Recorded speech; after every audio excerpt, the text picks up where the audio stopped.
Welcome to the remarkable story of the Battle of Hastings, a pivotal moment that reshaped the course of English history. This isn't any old battle from history books. It's a story of ambition, conflict, and dramatic shifts in power. Happening on October 14th, 1066, this clash didn't just decide the fate of a crown, it altered the social and political landscape of England forever. Prelude to battle. In January 1066, the English king, Edward the Confessor, passed away, leaving a power vacuum that sparked immediate controversy. Edward, during his reign, had apparently promised the throne to several contenders, including Harold Godwinson, a powerful English noble, and William, Duke of Normandy, also known as William the Conqueror. Edward's death led to a swift and strategic power play. The Witan, an assembly of nobility, chose Harold Godwinson to become King Harold II. However, this didn't sit well with William across the Channel in Normandy. William claimed that not only had Edward promised him the throne back in 1051, but Harold himself had sworn an oath over sacred relics to honor this arrangement. Whether this oath was made under the duress or was fully voluntary is still debated by historians, but William took it seriously. Feeling betrayed, William prepared for invasion.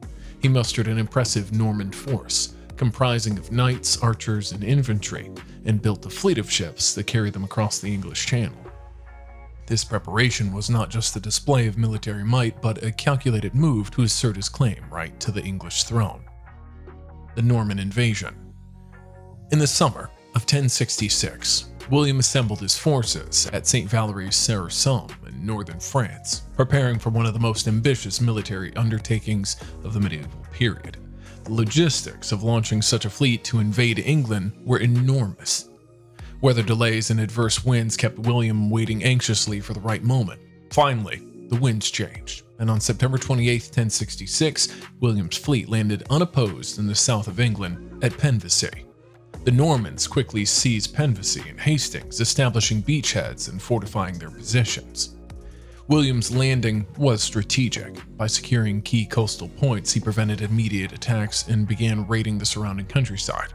This strategy was meant to provoke Harold into battle on William's terms and to cut off London from reinforcements. Meanwhile, Harold was engaged in the north, having just fought a different invading army led by Harald Hardrada of Norway at the Battle of Stamford Bridge. Despite a hard-fought victory there, Harold had to march his weary troops southward rapidly to meet the new threat from the Normans, a grueling decision that would test the limits of his army's endurance and resolve. The day of battle. On the morning of October 14, 1066, the two armies faced off near Hastings. Harold's army, composed primarily of infantry and few archers, took a strong defensive position on Selak Hill, a choice that provided a significant tactical advantage. The English shield wall atop the ridge was a formidable barrier, and initially the battle seemed to favor Harold. The Normans, consisting of infantry, cavalry, and archers, had to fight uphill against determined defenders. William's tactics at Hastings were a mixture of brute force and psychological warfare. The Norman archers opened the battle but were initially ineffective, their arrows failing to penetrate the English shields. William then sent his infantry and cavalry in waves, but the shield walls held firm. In a pivotal moment, a feigned retreat by Norman forces tricked part of the English army into breaking ranks. This ruse created openings for the Normans to exploit. As the battle wore on, the discipline and cohesion of Harold's forces began to wane, and the tide turned. The death of King Harold, depicted famously by the Bayeux Tapestry as an arrow to the eye, though this account is debated, marked a dramatic and symbolic end to the English resistance. Aftermath and legacy. The victory at Hastings was decisive. William marched on London, facing little opposition, and was crowned the King of England on Christmas Day 1066. This event marked the beginning of the Norman conquest, which brought profound changes to England, politically, culturally, and linguistically.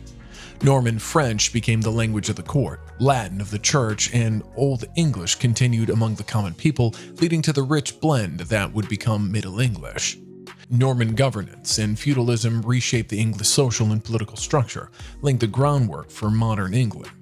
The legacy of the Battle of Hastings and the subsequent Norman conquest can still be felt today in the English legal system, language, and Cultural landscape.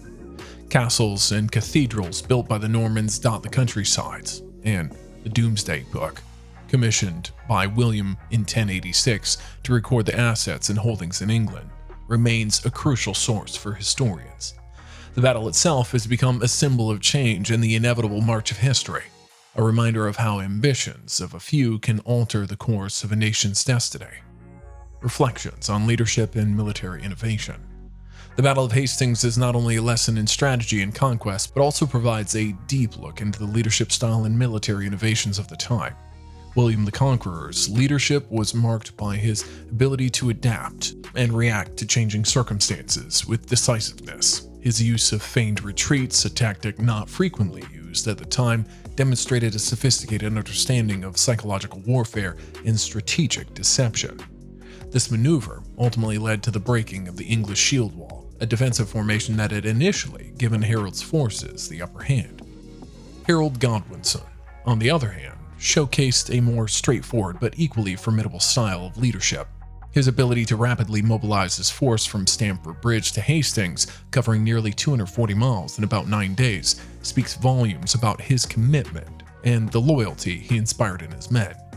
This feat, especially following a significant battle, shows Harold's capability to inspire and command, although ultimately it may have also led to his downfall due to the exhaustion of his troops.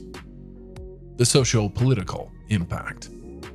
Beyond the battlefield, the implications of the Battle of Hastings were profound, significantly altering the social-political landscape of medieval England. The Normans introduced a new aristocracy, replacing the Anglo-Saxon elites with Norman lords who restructured the English feudal system.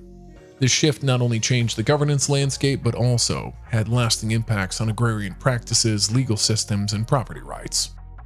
Moreover, the architectural innovations brought by the Normans are emblematic of the cultural transformation that swept through England. The introduction of the Romanesque architecture, characterized by the construction of robust stone castles and fortifications like the Tower of London and majestic cathedrals, fundamentally changed the skyline and physical narrative of the country. These structures were not only built for defense and worship, but also served as visual symbols of Norman authority and the establishment of a new order. Cultural consequences. The linguistic changes that followed the Norman conquest were equally revolutionary. The overlay of Norman French on Old English gave rise to Middle English, a language rich in dual lexicon that enriched its vocabulary and literary expressions. This linguistic blend can be seen in the evolution of English legal and courtly terms, where French and Latin influences are prominent. Over time, this linguistic amalgamation helped shape modern English, a language with an extraordinary capacity for borrowing and evolving. In literature, the influence of Norman and Anglo-Saxon narratives eventually gave birth to a rich tapestry of stories and text, including the epic tales of chivalry, such as those found in the Arthurian legends, which were popularized by later Norman and Angevin rulers of England. The literary culture fostered under Norman rule set the stage for later medieval English literature, paving the way for figures such as Geoffrey Chaucer. So guys, let me know your thoughts in the comments section below. For more interesting content, give this video a thumbs up and don't forget to subscribe to the channel for more awesome content. Have a nice day and I'll see you in the next video.